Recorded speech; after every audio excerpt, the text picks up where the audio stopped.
É isso aí, Campus Party Portugal, que dia animado, que beleza de sábado, estou muito empolgado com essa edição, tá tudo lindo, tudo maravilhoso. Muito obrigado pela audiência de vocês, nós estamos muito felizes de estar aterrissando em terras portuguesas e fazendo uma Campus Party maravilhosa. Muito obrigado a todos vocês, está uma delícia fazer esse evento aqui direto dos estúdios da Class Tech Experience em Portugal. Muito contente com essa Campus Party Portugal. Hoje já estamos aí no terceiro round de palestras e vamos continuar avançando. A gente tem agora o Joaquim Norberto Pires, que ele é cientista e professor da Universidade de Coimbra. A gente tem também o Bruno Horta, nosso embaixador Bruno Horta, grande Bruno, que é Leading, alguma coisa que pulou aqui, Leading Executive Advisor na IDC Portugal. Temos também um debate aqui com a Ana Rúbia Torres, com a Beatriz Luz e o Daniel Carvalho, lá no palco do Green Deal. E temos também um debate no Joy of Life, que é o Moacir Avelino Alves Júnior, que é de esportes lá do Brasil, com o Ramiro Teodósio, que é o CEO de esportes da FTW. Um belo debate aqui, como fazer negócios entre Brasil e Portugal, vai ser muito legal.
Todos nós associamos esta carga negativa à ignorância.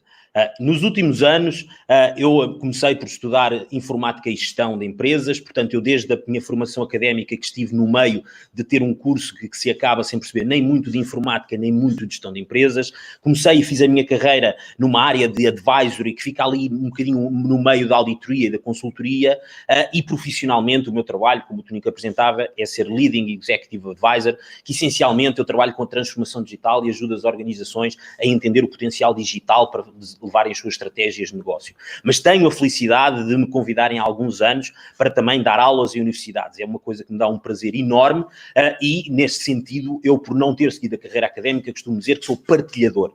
E a forma de eu partilhar é uma forma que, como vocês podem ver nesta imagem, é uma imagem de uma sala minha, é tentar ao máximo conseguir transmitir o meu conhecimento com as ferramentas comunicacionais mais indicadas. E a parte visual eu tento ao máximo usar, tenho um problema com rabiscos e já entendi. Mas ao fazer esta preocupação de conseguir perceber como é que eu consigo partilhar as minhas ideias, eu trabalho nas empresas, levo o conhecimento para as escolas, vou para as escolas, falo com alunos, levo o conhecimento de volta para as empresas. Ao ter esta preocupação, eu sempre preocupei principalmente com a questão do conhecimento. Como é que eu transfiro o meu conhecimento? Como é que eu transfiro o meu conhecimento? E no meio desta reflexão, nesta preocupação de conseguir passar da melhor forma, eu comecei a pensar do outro lado. Será que tinha tanto a ver com eu em passar o conhecimento ou tinha mais a ver com a ignorância das pessoas que estavam à minha frente? E mais uma vez a carga da ignorância. Mas a escola onde nós vamos aprender é o centro de privilégio, privilegiado para nós sermos ignorantes. E o ser ignorante, como eu vos vou tentar convencer, não é necessariamente assim tão mau. E quando eu comecei a pensar, e a minha palestra vai ser essencialmente partilhar com coisas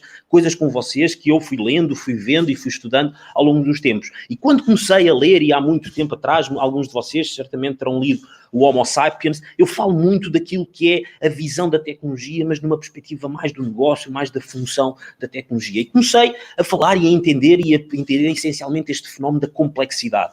E este fenómeno da complexidade muito associado àquilo que era a capacidade de nós próprios conseguirmos aprender ou não conseguirmos aprender.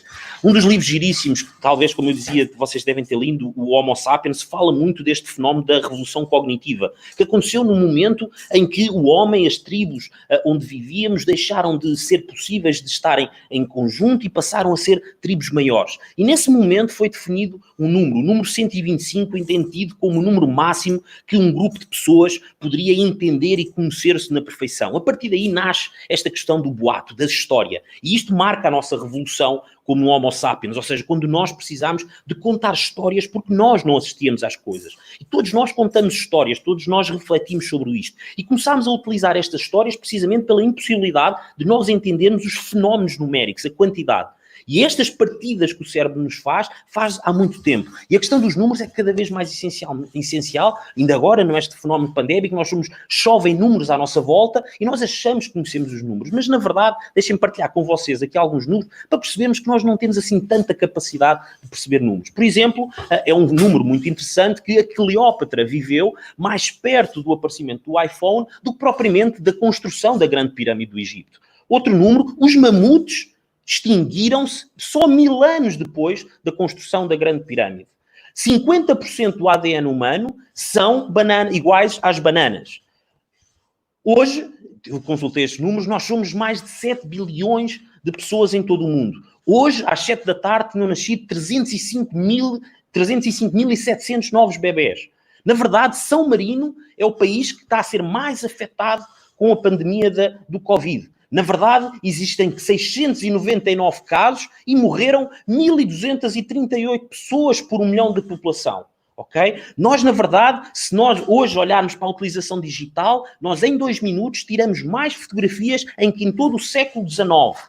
Outro número, e este muito associado à transformação e à disrupção, muito associado ao fenómeno daquilo que se considera o crescimento exponencial, se nós enrolarmos uma folha de papel 42 vezes, nós, na verdade, vamos ter, teoricamente, uma capacidade de chegar à Lua. Na verdade, e isto podem partilhar comigo e podem depois contactar nas redes sociais, eu posso-vos ensinar, se enrolarmos 5 vezes a mesma folha de papel, conseguimos abrir uma garrafa de cerveja. Ora, todos estes números, nós olhamos para os números e nós muitas vezes não entendemos que nós não temos capacidade de entender estes números. No meio ali daquela conversa de números mortos de Covid em São Marino morreram 42 pessoas. Na verdade, quando nós olhamos e organizamos por população, aparecem 1000 e tal mortes por 1 milhão de população. Portanto, todos estes números chovem à nossa volta e nós não temos capacidade para os entender. E é por isso que contamos histórias. Nós tentamos simplificar as coisas. Nós temos à nossa volta um mundo para o qual não estamos necessariamente preparados.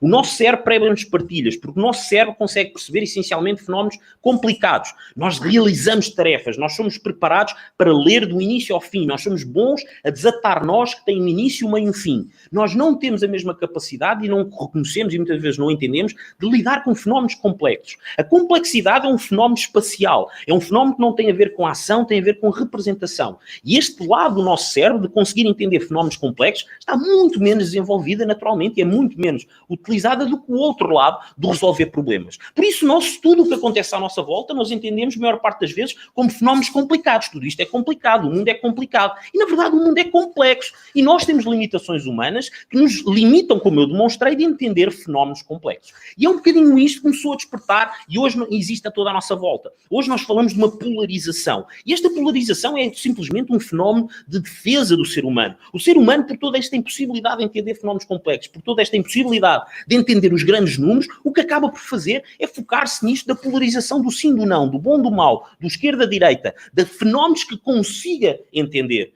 E ao conseguir entender, porque está essencialmente a simplificar. E é isto que muitas vezes, hoje, nós estamos a enfrentar quando temos esta ideia de que o mundo está, meio mundo, à luta contra o meio mundo a guardar-se num quartel do sim, enquanto o outro meio mundo se guarda no quartel do não. Ou seja, nós não damos espaço sequer para a zona cinzenta, tudo é branco e tudo é preto. E esta é a defesa natural do ser humano, e é isto que nós assistimos à nossa volta. Portanto, a polarização que também nós temos assistido à nossa volta, e esta aquela que nos traz aqui ao campus e aquilo que nos junta, essencialmente aquilo que nos tem apaixonado, é também uma polarização, a polarização do 0 e do 1, a polarização digital. E de compreendermos como é que nós, com todas estas limitações, ainda assim temos esta paixão humana pelo digital e queremos, de facto, fazer uma transformação digital, como no campus Party disse, queremos fazer o reboot do world. E este digital também é uma polarização, mas é uma polarização boa. E é esse entender que há polarizações más e polarizações boas que nós também temos que conseguir reconhecer. Eu comecei a pensar nestes fenómenos quando comecei a ter que falar com as organizações sobre inteligência artificial. E de um momento para o outro falava-se a inteligência artificial e as máquinas e vamos ser substituídos pelas máquinas. E eu tive esta necessidade de perceber, não a inteligência artificial na sua profundeza, na sua profundidade, a entender efetivamente, mas de facto, o que é que eram as pistas que eu podia recolher? E aquilo que eu entendi mais uma vez, e aquilo onde eu tropecei, foi mais uma vez a questão do conhecimento. Aquilo que me preocupa mais não é a inteligência artificial. É, de facto, nós, como seres humanos e com as limitações que nós temos, termos que ensinar a inteligência artificial. Nós termos que preparar, de facto, este mundo onde não vamos ser naturalmente substituídos por máquinas, mas temos que conviver com máquinas. E as máquinas são fantásticas a copiar os seres humanos, a copiar o que tem de bom, mas também a copiar o que tem de mau. Portanto, esta tomada de consciência é, sobretudo, aquilo que eu quero aqui partilhar com vocês. Nós vivemos neste mundo que acreditamos que a tecnologia pode, de facto, ser uma melhoria. E esta comungar as mais-valias do homem com a máquina, certamente será sempre feita em função do benefício humano, não em função do benefício da máquina. Portanto, o que nós queremos atingir é esta forma de inteligência que é contextual, que é coletiva, que é feita em função do bem comum e que as máquinas terão uma capacidade de substituição em determinados tipos de conhecimento, como a parte analítica, a parte, talvez, como se falava até aqui anteriormente, na parte olfativa, ou seja, há alguns aspectos que pode a máquina substituir, mas haverá sempre outras componentes, como a parte criativa, a parte emocional, que existirá sempre uma maior propensão para que seja o fator humano a ter este controle. E é precisamente isto, ou seja, a pergunta-chave desta palestra, e esta reflexão que eu tenho vindo a fazer, e certamente vou fazer durante muito mais anos, é: estamos nós preparados para ensinar máquinas? Estaremos nós conscientes da nossa ignorância para, de facto, podermos transmitir aquilo que é de bom às máquinas e não necessariamente transmitir aquilo que é de mau? Há uns anos, um dos livros que eu li, que achei super interessante, falava muito, e este fenómeno é um fenómeno conhecido, deste fenómeno coletivo. Porque esta inteligência coletiva que também é muito importante, que é: será que uma pessoa que não percebe nada sobre um assunto percebe mais ou menos do que duas pessoas que não percebem nada sobre um assunto?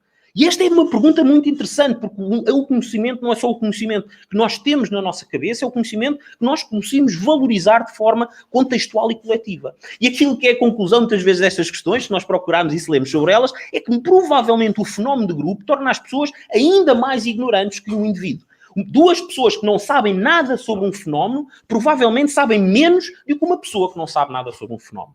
E é isto que, de alguma forma, que nos fez evoluir até aqui e que nos fez aterrar nestas tendas virtuais que nós hoje estamos no Campus Party. Portanto, esta evolução que nos caracteriza como seres humanos, e nós vemos esta imagem há muitos anos, e que achamos que nós evoluímos neste sentido de sermos mais cientes e mais capazes de aprender, enquanto, na verdade, eu quando vi isto achei extraordinário, aquilo que nos faz humanos não é a capacidade de aprender, é a incapacidade de não aprender. A incapacidade de lidarmos com os fenómenos e não os conseguimos ignorar. Não conseguimos que aquilo não mexa connosco, não conseguimos que aquilo não acrescente qualquer coisa a nós próprios. Portanto, quando nós começamos a falar deste fenómeno do conhecimento, nós temos, objetivamente, de introduzir também o fenómeno da ignorância. Porque nós queremos sempre transmitir mais conhecimento, nós não queremos transmitir mais ignorância. Portanto, o surgimento desta ideia tonta de criar a palavra ignorance tinha a ver precisamente com isto. A minha reflexão, naturalmente, não é uma reflexão geral sobre a ignorância, e algumas das citações que eu aqui faço coloco-as na citação, porque são, de facto, pessoas que estudam a ignorância geral. Aquela que me preocupa a mim é a ignorância relacionada com a informação e tecnologias. E esta ignorância relacionada com a informação e tecnologias, que eu sempre entendi que é uma ignorância que não pode ser só vista como algo de mau. Porque sempre que nós achamos que a ignorância é má, nós tendencialmente estamos numa posição de nos acharmos que existe a verdade, existe a certeza, e aquilo que eu vos vou transmitir é que provavelmente isso não é assim tão certo. Portanto, o reconhecer a itinerância individual, reconhecermos a itinerância de grupo e as organizações terem capazes de entenderem o seu tipo de ignorância é, de facto, um fator de competição ou de competitividade hoje nas organizações. Portanto, o que eu vou aqui partilhar com vocês é, essencialmente, as leituras que fiz, aquilo que são os 9 tipos, uma taxonomia de 9 tipos de ignorância, que eu, de alguma forma, também para transmitir a mensagem mais focada nos nossos temas do digital, acabei por transformar nos 9 tipos de ignorância relacionada com informação e tecnologias. Portanto, 2 grandes grupos, para nós percebermos que isto existe à nossa volta, há 2 grandes grupos, também mais uma polarização daquilo que é ignorância. Por um lado, há a ignorância ativa, e esta ignorância ativa é muito frequente, ou seja, haver, de facto, de uma forma explícita, a vontade, a consciência de que não se quer saber sobre o tema, e depois existe aquela, talvez seja a mais perigosa, que é a ignorância passiva, aquela que não é percebida pela pessoa, ou não é percebida pelo grupo, ou não é percebida pela organização. Portanto, estes 2 tipos de ignorância têm coisas boas e têm coisas más, mas são os 2 grandes grupos de ignorância com os quais nós temos de trabalhar. Portanto, deixem-me fazer aqui com vocês uma passagem, então, por aquilo que são os 9 principais tipos de ignorância com os quais eu me tenho cruzado ao longo dos últimos anos. O primeiro, um tipo de ignorância ativa, é este considerado antopicality, ou seja, é essencialmente o eu não quero saber. É um tipo de ignorância digital muito associada àquilo que são os fenómenos da velha guarda, muitas vezes, como se diz, àquilo que são organizações ou pessoas nas organizações que sentem na tecnologia uma ameaça. Portanto, muitas vezes não é que eles não saibam o potencial da tecnologia, não é que eles não saibam que realmente a tecnologia pode ser o melhor para a organização, eles só têm efetivamente a certeza de que a tecnologia pode desromper o seu poder. Portanto, eles objetivamente ignoram a tecnologia. Não é distração. É de propósito. E este fenómeno é um fenómeno que nós associamos, mas se há tecnologia boa, porque é que as organizações não podem utilizar? E, de facto, nós vendo sempre o lado bom e o lado mau das coisas, é mau, porque, de facto, há uma limitação da organização, mas este tipo de controle, este tipo de manutenção de poder, também é muitas vezes nas organizações visto como um fator de ordem, um fator de tranquilidade. Portanto, nas organizações continua a haver pessoas que defendem o Excel e defendem as tecnologias antigas como as melhores tecnologias. Não necessariamente porque não acreditam nas novas, porque compreendem perfeitamente que aquilo tem que continuar a ser um tema controlado para que não possa desromper o seu poder. O segundo tipo daquilo que pode ser considerado uma ignorância ativa, ou seja, consciente, tem a ver com o tabu. E o tabu existe muito associado a este tópico em particular da inteligência artificial. Enquanto o primeiro é eu não quero que isto se saiba, ou seja, há ali uma consciência de que isto não é tema para mim, no caso do tabu, há esta ideia de não se deve saber. E este tipo de alunos que eu apanho muitas vezes o não se deve saber, a tecnologia, são aqueles que, essencialmente, tudo o que é mudança, tudo o que é novo, é um problema.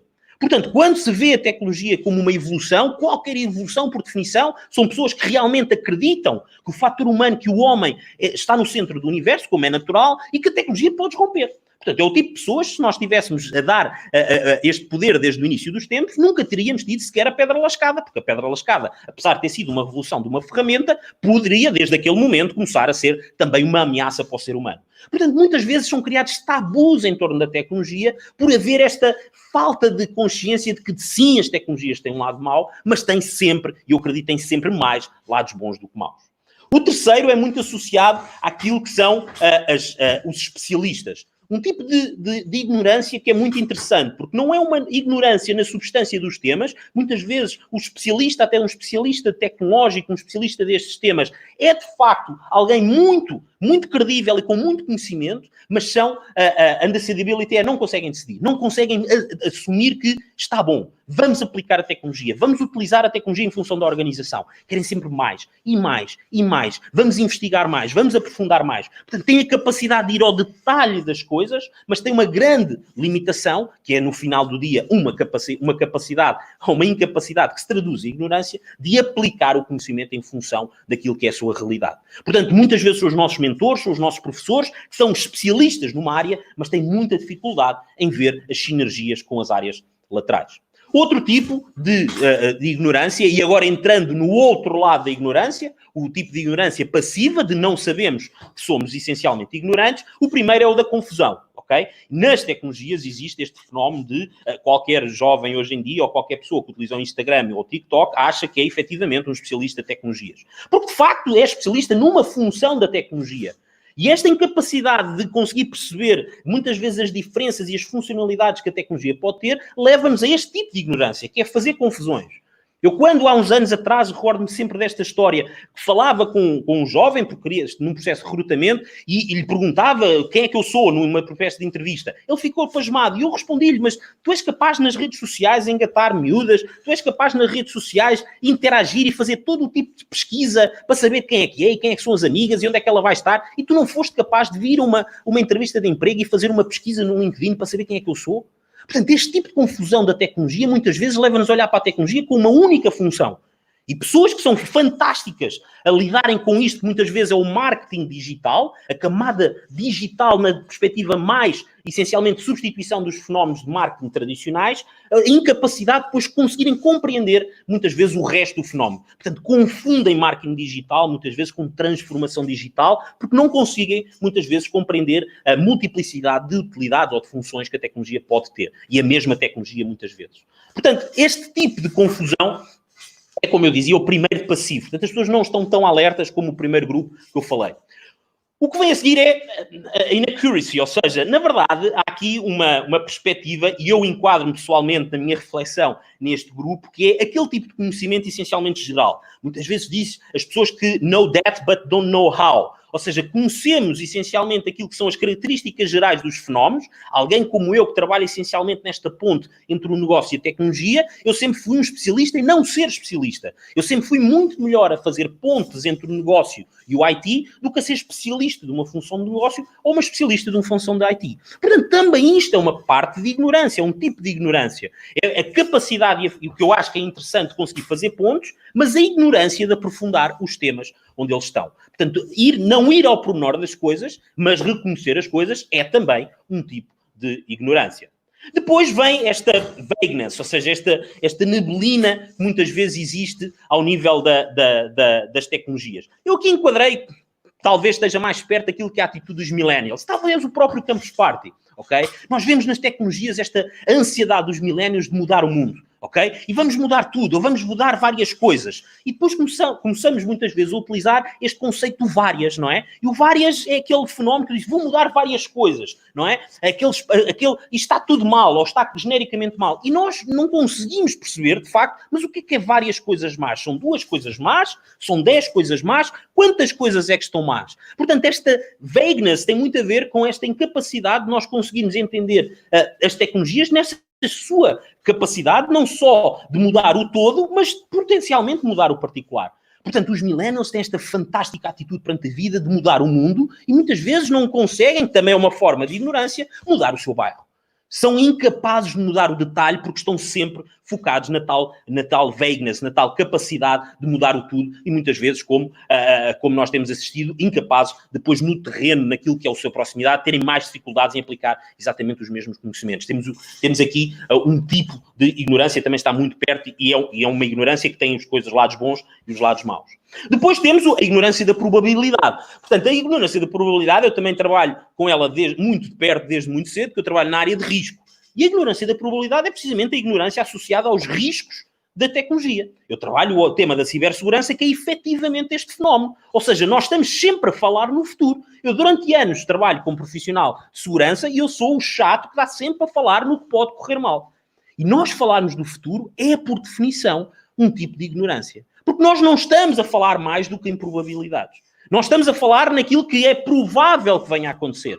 E o facto de usarmos probabilidades no nosso dia-a-dia, o facto de usarmos probabilidades na tomada de decisão, o facto das tecnologias representarem probabilidades negativas, também representam probabilidades positivas.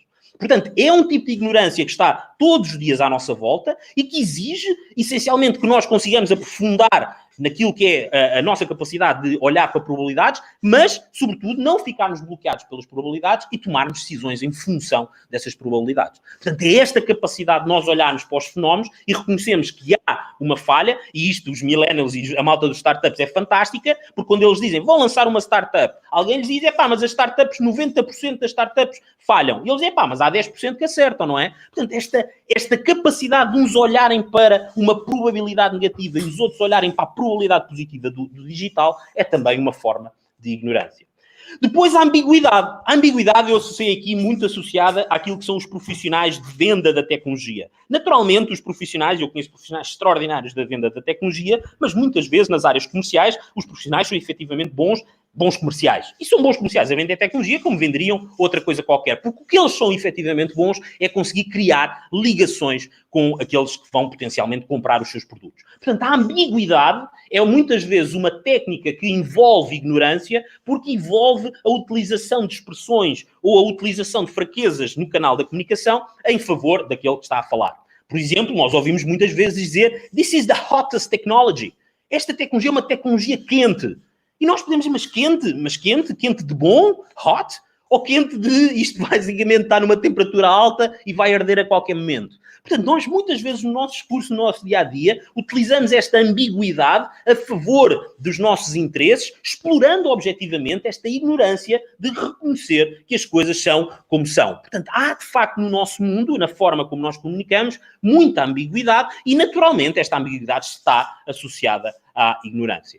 O último tema que eu tenho aqui é aquele que talvez seja o tipo de ignorância que eu vejo nos mais jovens, naqueles com os quais lido nas universidades, os recém-licenciados que vão aprender novos temas, que é uma ignorância que é muitas vezes também ridicularizada. Não sabe. Não, é a ignorância mais apaixonante, que é de quem de facto às vezes não está consciente, portanto não está consciente desta ausência de conhecimento, ou seja, absence, ou seja, eu nem sabia que não existia, mas há uma atitude genuína de que de facto não há nem uma noção das oportunidades, mas também não há uma noção das ameaças. E isto genuinamente é uma boa ignorância, a ignorância de quem não tem medo porque nunca teve experiências, mas que está disponível para avançar. Portanto, esta visão da tecnologia pelos olhos, muitas vezes das crianças, e aqui crianças, eu vejo crianças novas e crianças velhas, porque às vezes eu tenho alunos já com uma avançada idade que são crianças a olhar para o tema da tecnologia. Isso é extraordinário, porque vê-se nos olhos deles que eles estão disponíveis. Eles não têm limitações, eles só gostam deste tema do digital e querem aprender